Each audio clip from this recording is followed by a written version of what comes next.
Mindset pemenang. Ini adalah tema dari bacaan firman Tuhan untuk renungan hari ini, yang diambil dari Zefanya 3 ayat 9 sampai dengan ayat 20. Dari bacaan firman Tuhan hari ini, kita belajar beberapa hal. Tujuan akhir dari hukuman Tuhan bukanlah penghancuran manusia, tapi pemurnian umat. Sama seperti pohon yang sudah tua, harus ditebang, agar muncul tunas baru yang lembut. Pemurnian itu sendiri juga memiliki tujuan, yaitu untuk hadirnya sebuah pelayanan yang menyenangkan hati Tuhan. Inilah yang disebut sebagai rahmat pemurnian. Tuhan berkata, "Tetapi sesudah itu, Aku akan memberikan bibir lain kepada bangsa-bangsa, yakni bibir yang bersih, supaya sekaliannya mereka memanggil nama Tuhan."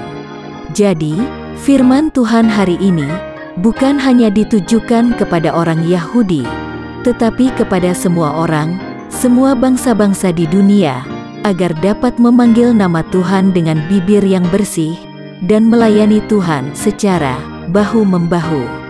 Semua orang yang terserak dan tercerai-berai akan dikumpulkan untuk melakukan ibadah bersama dan membawa persembahan kepada Tuhan.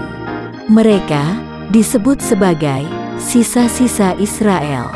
Akan ada penghukuman atas orang-orang yang congkak dan merasa hebat, orang-orang yang suka memberontak dan melawan Tuhan. Mereka semuanya akan dimusnahkan. Sedangkan sisa-sisa Israel akan menerima berkat, yaitu 1. Berkat kerendahan hati dan merasa lemah. Hanya orang yang lemah yang akan mengandalkan Tuhan. 2. Berkat perlindungan. Mereka yang mengandalkan Tuhan akan berlindung dalam nama Tuhan. 3. Berkat integritas. Mereka tidak akan lagi berbuat kezaliman, tidak suka berbohong, juga tidak akan ada lidah penipu di mulut mereka. 4. Berkat rezeki. Mereka dikatakan seperti domba yang makan rumput yang segar. 5. Berkat istirahat yang tenang damai. Mereka seperti domba yang akan berbaring dengan tenang. 6. Berkat keamanan. Tidak ada lagi malapetaka yang akan membuat mereka gemetar. Dengan keenam berkat tadi, mereka diminta untuk menjalani hidup ini dengan penuh sukacita dan percaya diri, karena Tuhan sendirilah yang memerintah sebagai Raja Israel. Tuhan menginginkan mereka memiliki pola pikir yang benar, karena tidak akan ada lagi penghukuman atau malapetaka, karena Tuhan telah mencabut penghakimannya terhadap mereka. Tidak akan ada lagi musuh yang akan menindas mereka, karena Tuhan telah membersihkan musuh mereka. Khusus untuk janji keselamatan ini, Tuhan menekankannya berulang-ulang dalam bentuk kalimat yang berbeda. Baca ayat 14 sampai dengan ayat 20. Ada 6 tindakan berdaulat atas inisiatif Tuhan dalam memberkati umatnya. 1.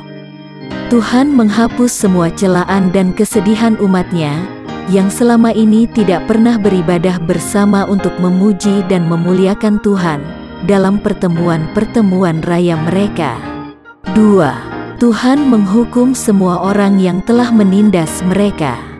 3. Tuhan membalikkan kondisi orang-orang yang selama ini dipermalukan, yang disingkirkan, dan yang tidak berdaya. 4. Tuhan memulihkan dan mengembalikan mereka secara bersama-sama ke tanah perjanjian. 5. Tuhan menganugerahkan kehormatan kepada mereka. Mereka mendapat pujian dan kemasyhuran di tengah-tengah bangsa lain. 6. Tuhan memberkati mereka dengan keberuntungan. Kekayaan mereka akan dipulihkan. Apa pesan Tuhan bagi kita hari ini? Sebagai sisa-sisa Israel, Tuhan mau agar kita rendah hati dan merasa tidak berdaya di hadapan Tuhan. Tuhan mau agar kita hanya mengandalkan Tuhan dalam hidup ini. Tuhan mau agar kita memiliki pola pikir yang benar, yaitu menyadari serta meyakini bahwa Tuhan tinggal di antara kita dan Tuhan terus mengasihi kita. Tuhan berjanji akan mengumpulkan semua orang yang letih lesu dan berbeban berat, serta memberkati orang yang rendah hati, yang hidupnya mengandalkan Tuhan. Tuhan mau agar hidup kita dipenuhi sukacita, dalam damai dan sejahtera. Tuhan mau membawa kita ke puncak kepujian dan kemuliaan. Tuhan mengangkat kita agar kita terbang tinggi seperti Raja Wali. Tuhan mau kita memiliki mindset pemenang. Tuhan mau agar kita memanfaatkan setiap kesempatan untuk beribadah secara bersama-sama dengan saudara seiman lainnya. Janganlah kita menjauhkan diri dari pertemuan-pertemuan ibadah kita, dan bahkan semakin giat melakukannya menjelang hari Tuhan yang mendekat.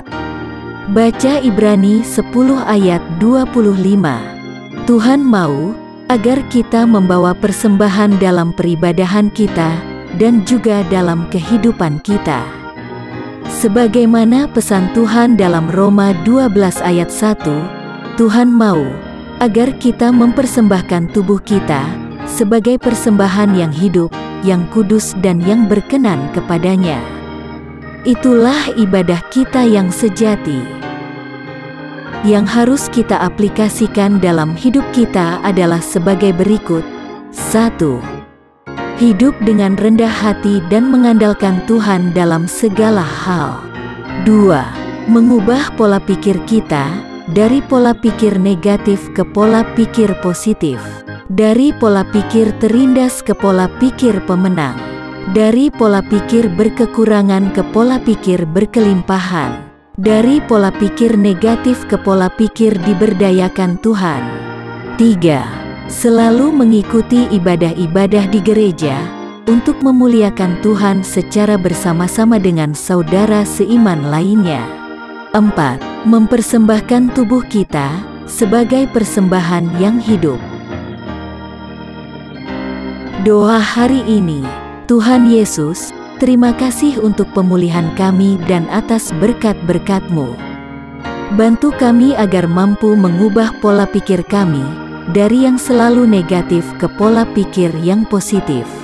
Beri kami hati yang bersih dan bersemangat untuk mengikuti semua ibadah yang ada, serta bibir yang murni untuk layak memuji dan memuliakan nama-Mu. Amin. Kiranya Tuhan menguatkan kita dan kasih karunia Tuhan Yesus menyertai kita.